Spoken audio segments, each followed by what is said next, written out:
neither the Cavs or the OKC Thunder are making it to the finals. Saying it just like that, straight like that, off box. Neither the Cavs or the Thunder are making it to the finals this year. And you know, I got my reasons why. I do. But let's get started.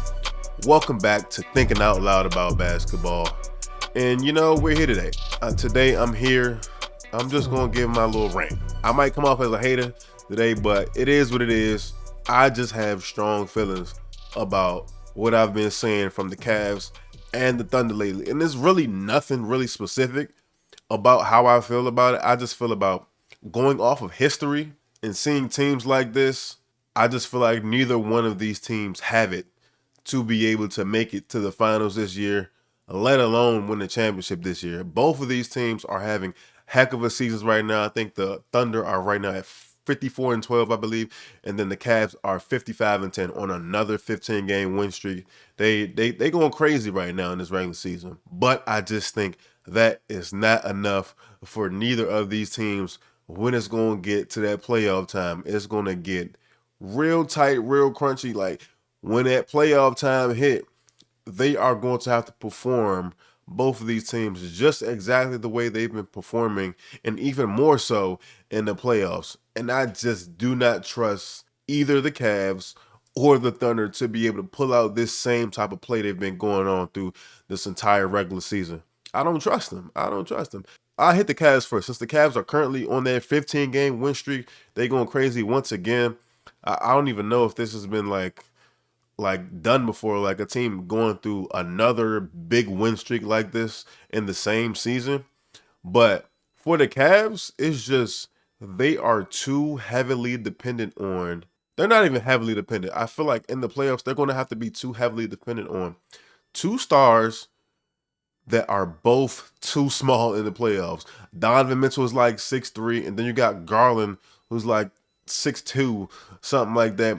You have your guys like Mobley, Allen, and all them, but do you really sit here and think that you can just be like, hey, Mobley, get the ball, take us there real quick. Go drop 30 consistently for a few games over the course of this playoff series to go take us there. Late game situation. Are we giving the ball to Evan Mobley? I don't think so. I'm not particularly doing that. At the end of the game, it's going to have to be Donovan Mitchell having to make the decisions. So, and that's a 6'3" play. I just don't trust that in the playoffs when you're going to be going up against a bunch of 6'8", 6'6", 6'10" superstars in the playoffs, where even their number two option is around that same size. Your number two option is like a 6'2" small guard who's using to passing the ball, and I don't trust him to be as consistent in that playoffs when it becomes time. Like, is Donovan Mitchell going to be able to trust Darius Garland every single game to come out and perform? It doesn't even have to be every single game. At least about 60 to 70% of those games. Are you going to be able to trust him throughout the playoffs consistently to be able to give you production to where y'all don't fall off a cliff, say if you get out the game for a second? Are you going to be able to trust your entire team to be able to pick up that slack when you're not dependent on this 6'3" guard, Donovan Mitchell, to come out and do what he do? I've seen Donovan Mitchell over the course of the years in the playoffs up to the second round so far. He's been pretty trustworthy in those rounds. Yes, he has. But he hasn't been to the conference finals or above, and that's for a reason. He's always been the best player on his team as a 6'3" guard. That is extremely tough, extremely difficult for somebody as a 6'3" guard to be able to lead your team in the playoffs like that. It takes a lot of big heart, or you have to have a lot of something. Like one guy, AI, extremely tough, like so much heart for AI to be able to go out there and do that by himself. But that's a one-of-one type of guy. That's a one-of-one type of guy right now. Then you got somebody who also done it, Stephen Curry. He has 4 rings, but he's the greatest shooter on earth.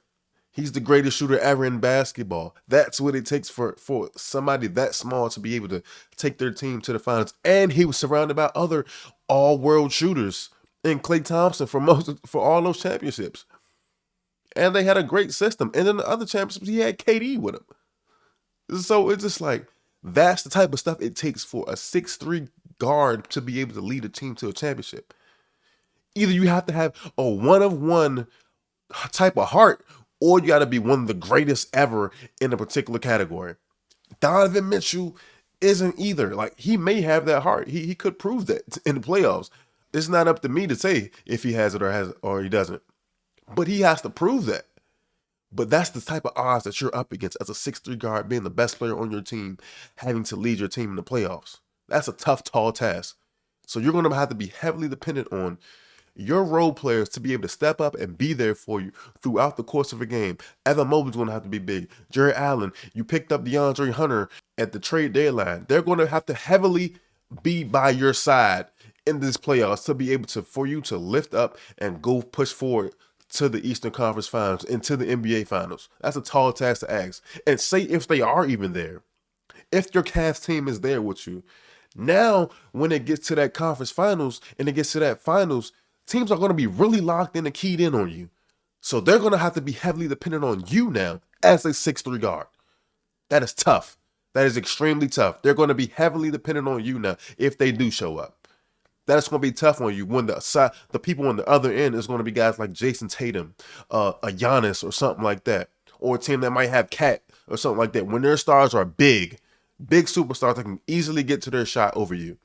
And Donovan Mitchell is a great shot creator, probably one of the best in the NBA right now.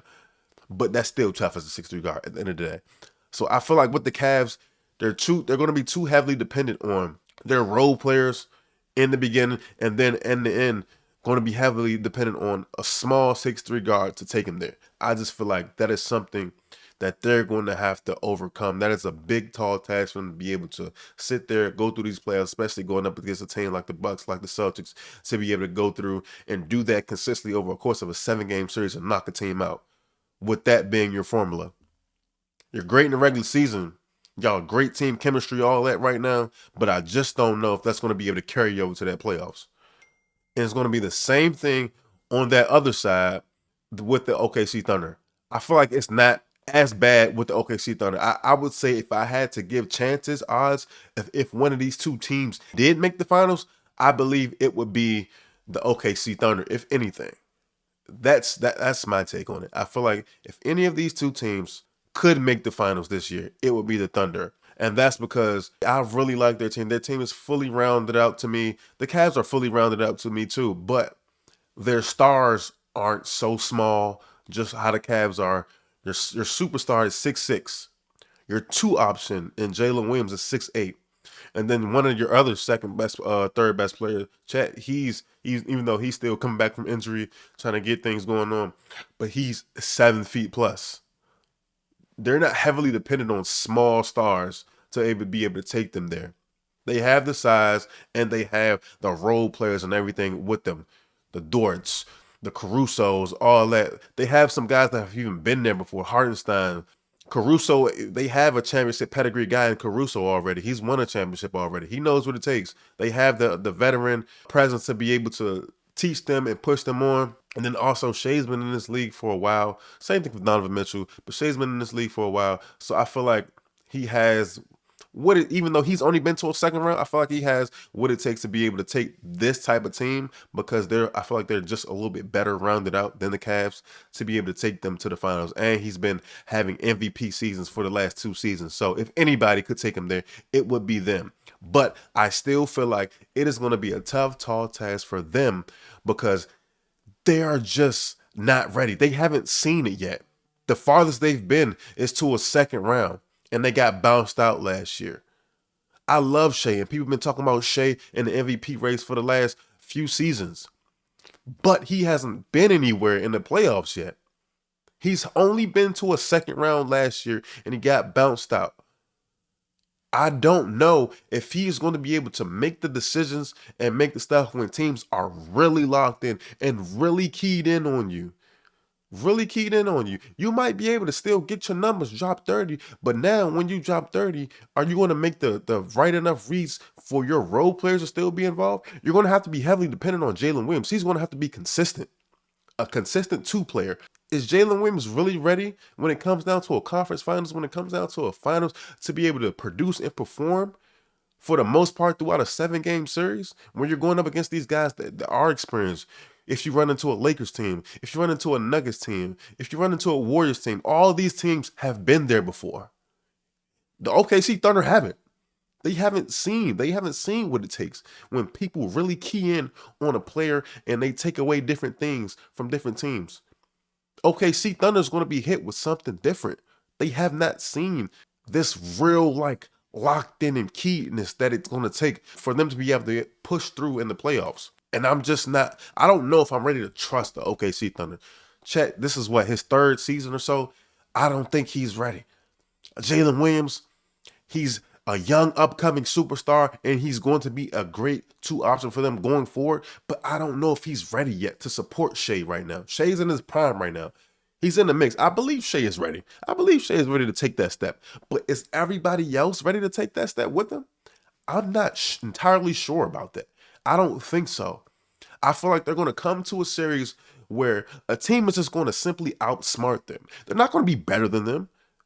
No team is going to be better than the OKC Thunder. If I had to choose a best team in the NBA, I would say it's the OKC Thunder right now. I would say it's them right now.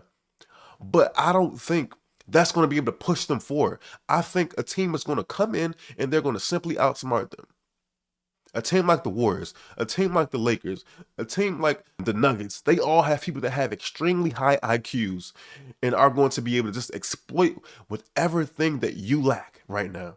Because you haven't been through what it takes to get through a championship, you don't know these things. They do.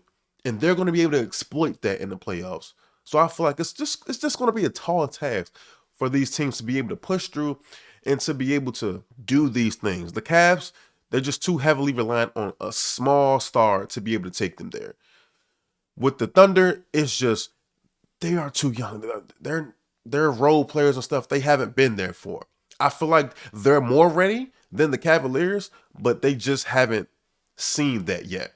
And they're about to go up against a lot of heavy-hitting veterans over there in that playoffs. So, if I had to give a team a chance to make it, I would say it'll be the Thunder. It will be the Thunder. But the Cavs, I just don't see them really having a real chance this year. I feel like it's no chance in hell that both of these teams make it. I feel like there's no chance in hell both of these teams make it to the finals this year. No chance whatsoever. Both of these teams are not making it, regardless of what happens in this playoffs. Both of these teams are not making it. Unless injuries happen, then yeah, I'll give them the edge. Both of y'all got it. Cool. And it'd be nice to get a new champion. And then I feel like that will push one of these teams to be over the edge to actually know what it takes for the next seasons going forward. That's all it takes, just to see how it is to actually win. That's all it takes to push the team to that next level. But we'll see. Y'all let me know. Do y'all feel like the Cavs and the Thunder are realistically ready this season to make a deep finals push and to be able to win? Right now, I don't see it. Y'all let me know though. Remember to like, comment, subscribe. Let me know what y'all thinking. All right, I'm out of here. Peace.